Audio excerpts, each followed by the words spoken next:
آخرت کی تیاری کرنے کے لیے بھیجے گئے ہیں۔ ان الدنیا خلقت لکم وانکم خلقتم للآخرہ، دنیا تمہارے لیے پیدا کی گئی ہے لیکن تم اے انسان آخرت کے لیے پیدا کیے گئے۔ میرے دوستو،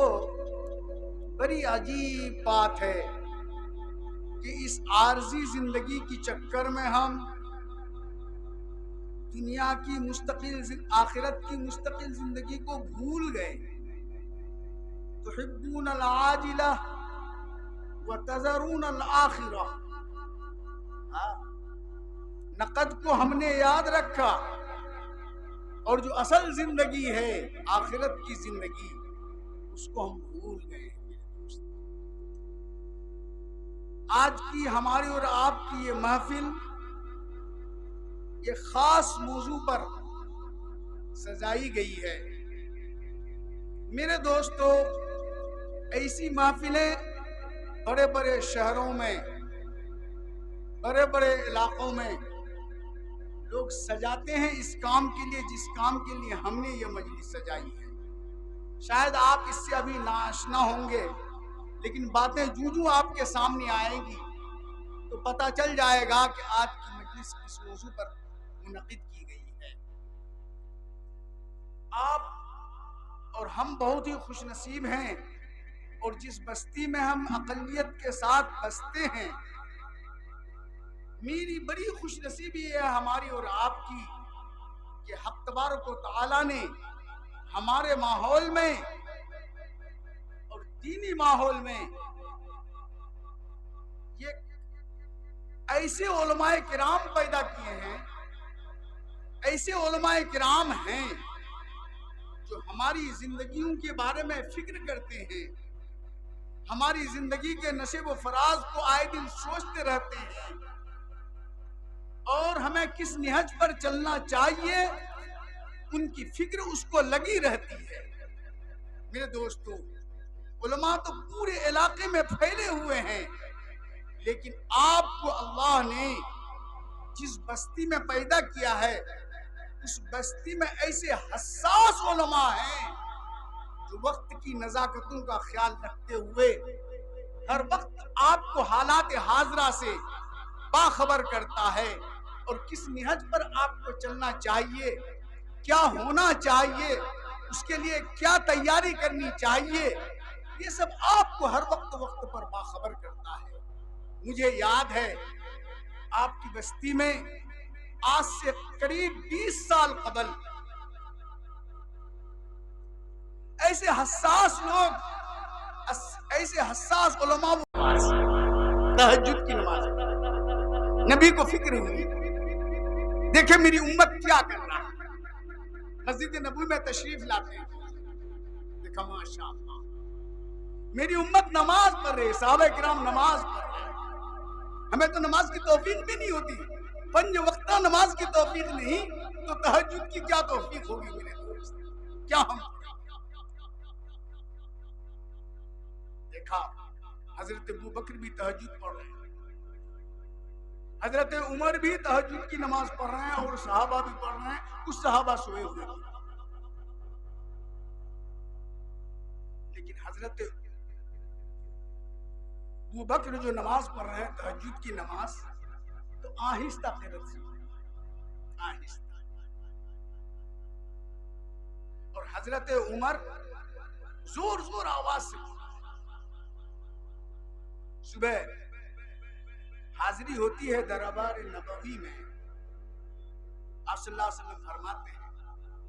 رات تمہاری خبر گیری کے لیے میں گیا تھا،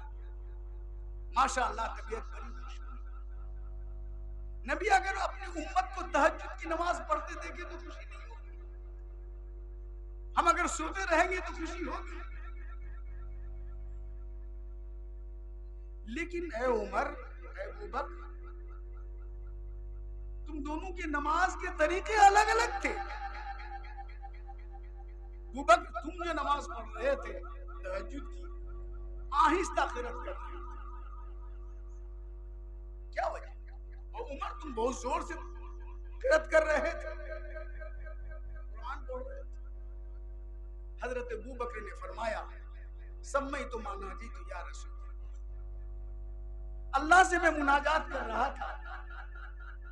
آہستہ پڑھنا زور سے پڑھنا ان کو سنانا تھا، دونوں برابر تھا، اس لیے میں آہستہ پڑھتا تھا یا رسول ماشاء اللہ، مجھے بڑی اچھی ہے، صحیح سمیت مناجیت یا رسول۔ حضرت عمر سے پوچھا آپ بڑے زور سے قرأت کر رہے تھے؟ تو حضرت عمر کی تو شان ہے، ہاں حضرت عمر نے فرمایا ایقظ الوصال وطرد الشیطان، یا رسول اللہ میں جو زور زور سے قرأت کر رہا تھا، اونگنی جو آتی ہے، نیند آتی ہے نماز پڑھتے پڑھتے، اور شیطان ذہن میں عجیب عجیب خیالات لاتے ہیں نا، تو یا رسول اللہ سوتوں کو جگانے کا مقصد تھا کہ میں زور زور سے قرأت کروں تو تاکہ وہ لوگ جو سوئے ہوئے ہیں اور میرے اندر جو روگنی آئے وہ بھی ختم، اور جو لوگ سو رہے ہیں وہ بھی کیا ہو بیدار ہو جائے، وہ بھی تہجد میں لگ جائے، یہ مقصد تھا۔ اب وہ طرودی شیطان جو وساوس ڈالتے ہیں وہ بھی ختم ہو جاتے ہیں، ماشاءاللہ دونوں کی وجہ بہت اچھی ہے، دونوں نے بہت اچھی توضیح بیان کی۔ آقا صلی اللہ علیہ وسلم نے فرمایا اے ابو بکر تم ذرا زور سے پڑھنا، وہ آہستہ پڑھتے ہو نا، ذرا زور سے پڑھنا۔ اور حضرت عمر سے کہا تم زور سے پڑھتے ہو نا، تھوڑا آہستہ پڑھنا۔ حکیم الامت حضرت تھانوی علیہ الرحمہ اس پر حاشیہ لکھتے ہیں، فرماتے ہیں حکیم الامت نور اللہ مرقدہ، حالانکہ طریقہ حضرت ابو بکر کا بھی صحیح تھا نماز تہجد پڑھنے کا، حضرت عمر کا بھی طریقہ صحیح تھا نماز تہجد پڑھنے کا، لیکن آپ نے حضرت عمر کو کہا تم آہستہ پڑھنا، حضرت ابو بکر سے کہا کہ تم زور سے پڑھنا۔ مقصد یہ تھا کہ اے ابو بکر اے عمر تم نے اپنے سے جو طریقہ کر لیا نماز پڑھنے کا وہ طریقہ نہیں چلے گا، طریقہ وہ چلے گا جو جناب محمد الرسول اللہ صلی اللہ علیہ وسلم نے فرمایا۔ من گھرت کوئی بات گھسیڑ دے دین کے اندر تھوڑو نہ چلے گا، اس کو سمجھے کہ میں دین کی بات کر رہا ہوں، تھوڑو نہ ہوگا۔ سنت نبوی کو بھی سنت نبوی کے طرح ادا کرنا ہوگا۔ درود پڑھنا سنت ہے، یقیناً سنت ہے جی، اور بہت ہی ثواب ہے، نہ پڑھے تو بخیل کہلائے گا، لیکن درود پڑھنے کے طریقے وہ ہیں جو صحابہ نے جس طریقے سے درود پڑھا۔ کوئی من مانی اگر درود کا طریقہ اختیار کر لے تو میڈ ان انڈیا درود نہیں چلے گا۔ کہہ یہ رہا تھا